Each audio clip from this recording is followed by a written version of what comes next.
Welcome back नाजरीन। हम गुफ्तगू करें राना एहसान अफजल खान साहब से। तर्जुमान है वज़ीर आज़म पाकिस्तान के। हमें ज्वाइन किया है सेनेटर हुमायूं मोमन साहब ने, रहनुमा है पाकिस्तान तहरीक इंसाफ, और हमारे साथ मौजूद हैं सैयद हसन मुर्तज़ा साहब, general secretary Pakistan peoples party central Punjab.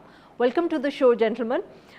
Rana साहब, आपसे गुफ्तगू का आगाज़ करूँगी। आज पहले तो हम देखते रहे जो कश्मीर में जिस तरह की ऑब्वियसली इलेक्शन कैंपेन चल रही है, सख्त गुफ्तगू हुई दोनों तरफ से, करप्शन के इल्ज़ामात लगे, गवर्नेंस की बात हुई, पर आज नदीम अफजल चंद साहब ने और सैयद गनी साहब ने इस्लामाबाद में प्रेस कॉन्फ्रेंस की और चंद साहब ने ये सवालात उठाए कि चीफ मिनिस्टर साहिबा पंजाब की वो क्यों कैंपेन कर रही हैं कश्मीर में, बसेस वहाँ बांटी गई इलेक्शन कैंपेन के दौरान, वायलेशन ऑफ द कोड ना इलेक्शन कमीशन को पता नहीं नज़र आया कि नहीं आया, बट आप लोगों को नहीं लगा कि ये ज़रा मौजू बात नहीं थी?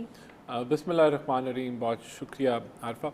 देखिए, बहुत सारे इल्ज़ामात पीपल्स पार्टी पे भी हैं। कोई पोलिंग एजेंट इनके पीपल्स पार्टी के किसी रहनुमा के घर से जो है वहाँ से जो है वो मामलात को ठप्पे लगाते हुए, तो इस तरह बहुत सारी धांधली के इल्ज़ाम। यानी कि आप कह रहे हैं कि पीपीपी वाले आज ठप्पे लगा रहे थे? जी, ठप्पे लगा रहे थे। इस तरह की आवाज़ें बहुत सारी निकली हैं, लेकिन मैं कोई इसकी डिटेल में नहीं जाऊंगा, क्योंकि देखें हम भी वहाँ इलेक्शन लड़ रहे हैं, हम इलेक्शन कंडक्ट नहीं करा रहे। वहाँ इलेक्शन कमीशन जो है इलेक्शन को कंडक्ट करा रहे हैं, और पिछली हुकूमत जो थी, अगर हम कहें कि पूरी की पूरी इंतज़ामिया थी वो पीपल्स पार्टी की हुकूमत की थी, तो वही लोग हैं जो वहाँ बैठे हुए हैं जो इनकी अभी हुकूमत ख़त्म हुई है।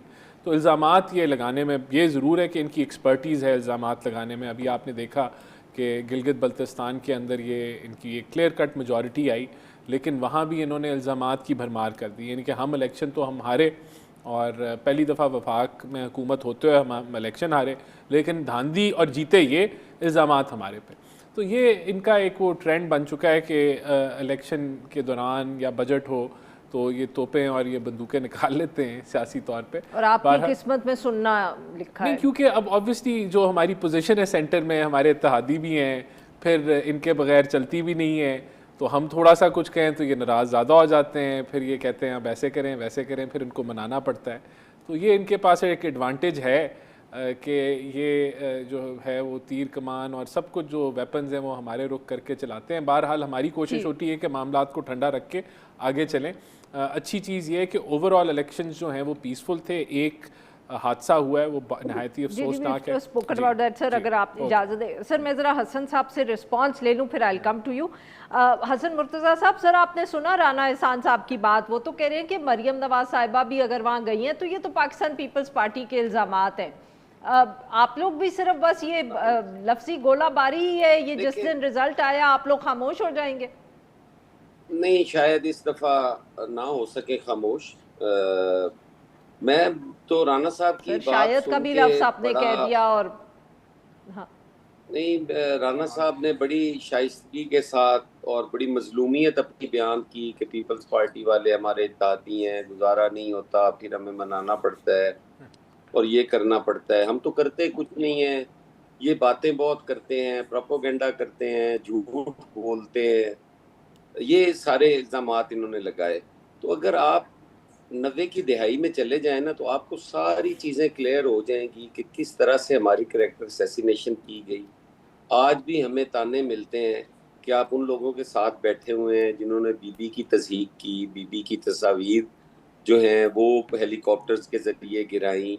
फिर असेंबली के अंदर वो शेख रशीद, इनका उस वक्त बहुत बड़ा स्पोक्स पर्सन होता था, और उसकी जो ज़ूमानी गुफ्तगू होती थी वो भी आपने सुनी होगी। फिर मियाँ साहब और छोटे मियाँ साहब का इंतखाबात के अंदर स्टेज पे खड़े होके पेट फाड़ना, घसीटना, धरीकना, वो सारा कुछ भी आपने सुना होगा।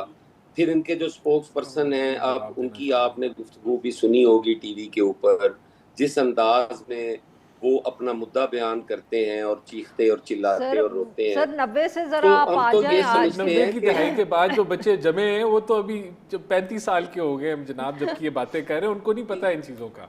नहीं, मैं राना साहब भी कह रहे हैं, मेरी तरफ से भी रिक्वेस्ट है कि 90 की दिहाई से आ जाए 2020 में। मैं आ गया हूँ 20 की तरफ। 90 की दिहाई ना अब की मैं अब आगे आ रहा हूँ ना, आने तो दें। پھر آپ کو یاد ہوگا 2008 میں میاں چھوٹے میاں صاحب جو وزیر اعظم پاکستان ہے اس وقت، جو ان کی زبان ہوتی تھی بجلی کے معاملات میں، کس طرح سے ڈی سی ڈی پی او ان جلسوں کا، ان ریلیز کا انعقاد کرتے تھے، اور آپ کے ایم پی ایز اور منسٹرز اور آپ کا سی ایم پنجاب جو اس وقت تھے وہ صاحب ان کو لیڈ کیا کرتے تھے، کس طرح سے آپ معاف کریے گا حسن صاحب، میں آپ کی بات کیا کاٹ رہی ہوں، تو آپ یہ کہہ رہے ہیں کہ آپ بدلہ لے رہے ہیں پی ایم ایل این سے وہ ماضی کا؟ نہیں، بدلہ نہیں لے رہے. اب اگر سوری سر، مجھے وقت ذرا کم ہے نا، اگر تو میں نے تیسرا دو گیسٹ لوگوں بھی کو ہے. جواب دینا ہے، اگر تو میں نے نہیں تو سر، آپ میں نے آپ آدھا سے گھنٹہ پورا اپنا انٹرو بیان کیا، ہم چپ کر کے سنتے رہے، انہوں نے گفتگو کی، چپ کر کے سنتے رہے. اب آپ مجھے حکم دیں تو میں چپ ہو جاتا ہوں، آپ دوسرے گیسٹ کو کہہ لیں وہ بات کر لیں. میں تو کوئی ضد تو نہیں ہے آپ کے ساتھ. نہیں سر، میں صرف یہ کہہ رہی تھی کہ اگر آپ وہ تیسرے گیسٹ بھی ویٹ کریں تو اگر آپ کشمیر کی بات کر لیتے تو well go back to the past in the next round. آپ تیسرے گیسٹ کی طرف چلے جائیں پلیز، میں ویٹ کرتا ہوں. ٹھیک ہے سر، اگلی دفعہ کر لوں گا. ٹھیک ہے سر، ٹھیک ہے سر. جی سینیٹر صاحب، آپ نے سنی دونوں کی بات، بہت ناراض لگ رہی ہیں پاکستان پیپلز پارٹی، اور جیسے حسن صاحب نے کہا کہ پی ایم ایل این تو کی مظلومیت کی ایک کہانی ہے کہ کیونکہ ان کی مجبوری ہے پاکستان پیپلز پارٹی کو ساتھ چلانا، اس لیے وہ خاموشی سے یہ سب باتیں سہتے رہتے ہیں. بسم اللہ الرحمن الرحیم. ایاک نعبد و ایاک نستعین. دیکھیں، مجھے نہیں پتہ کہ ان کی مجبوری ہے یا پیپلز پارٹی کی مجبوری ہے کہ انہوں نے ان کو کندھا دینا ہے، مطلب انہوں نے اس تابوت کو کندھا دینا ہے جس سے بدبو آ رہی ہے، یا اس تابوت نے ان کے سر پہ رہنا ہے کہ جو کچھ کر نہیں سکتے. لیکن مجھے افسوس کس بات کا ہوتا ہے؟ افسوس اس بات کا ہوتا ہے کہ آج ہم یہاں پہ بیٹھ کے اس چیز کو ڈیفینڈ کرنے کی کوشش کر رہے ہیں کہ ایک چیف منسٹر ایک حلقے میں الیکشن کمپین کے دوران میں جا کے کہتی ہے یہ میں نے آپ کو بسیں دے دی ہیں. اچھا، اب یہ یاد رکھنے فار اور پریکٹیکل ریزنز، یہ ایک ملک اور دوسرا ملک ہے. ٹیکنیکلی اسپیکنگ ایک ملک ہے اور دوسرا ملک ہے، ٹھیک ہے؟ یہ پاکستان کا ایز سچ حصہ نہیں ہے. اب کیا آپ کسی دوسرے ملک میں جا کے ٹیکس پیئر کے پیسوں سے آپ کو کس نے اجازت دی آپ کریں؟ آپ الیکشن کمیشن کی بات کریں، سمن بکمن امیون، ان کو نہ نظر آتا ہے، نہ وہ دیکھ سکتے ہیں، نہ وہ سن سکتے ہیں، نہ وہ ڈیف ڈم اینڈ بلائنڈ، وہ والی چیز ہے. اور وجہ ہے اس کی، وجہ یہ ہے کہ ان کو کہا گیا ہے کہ بھائی جان آپ نے ان نکموں کو جتانا ہے، یہ ادروائز نہیں جیت سکتے. ان نکموں کو اسی طرح جتانا ہے جیسے 8 فروری کو جتایا تھا. نکمے نہ کرے تو نہ اہل کہہ دیں، چلو نہ اہلوں کو اس طرح جتانا ہے جیسے 8 فروری کو جتایا تھا. ان لوگوں کو جتا رہے ہیں، پی ایم ایل این کو، پی پی پی کو؟ میں اگر آپ مجھ سے پوچھیں with due respect, both of them are like this at this time. دیکھیں ایک بات یاد رکھیں، 99 کی دہائی کی بات کی تھی نا، 1985 میں نہیں میں سن لے 1985 سے آپ دیکھ لے پاکستان اپنے ریجن میں آہستہ آہستہ سب سے پیچھے جانا شروع کیا because of these two government جو ایک کے بعد دوسرا ایک کے بعد دوسرا ہر ایک کے بعد دوسرا تو 3 اور 3 6 باریوں میں آئے. ٹھیک ہے. 2018 کے بعد درمیان کا وقفہ چھوڑ کے اب لے آتے پچھلے 4 سال سے 5واں بجٹ ہو گیا. یہ دونوں مل کر آئے ہوئے ہیں، مل کے ہر بجٹ پاس کرتے، مل کے ہر جو کانسٹیٹیوشنل امینڈمنٹ ہے پاس کرتے، مل کے ہر لا پاس کرتے، مل کے ہر ڈیسیجن لیتے. آپ ان 4 سالوں میں دیکھ لیں پاکستان جہاں تھا اس سے 10 سے 20 سال پیچھے چلا گیا ہے. اور سب سے بڑی بات یہ کہ کریڈیبلٹی اس الیکشن کی زیرو ہے.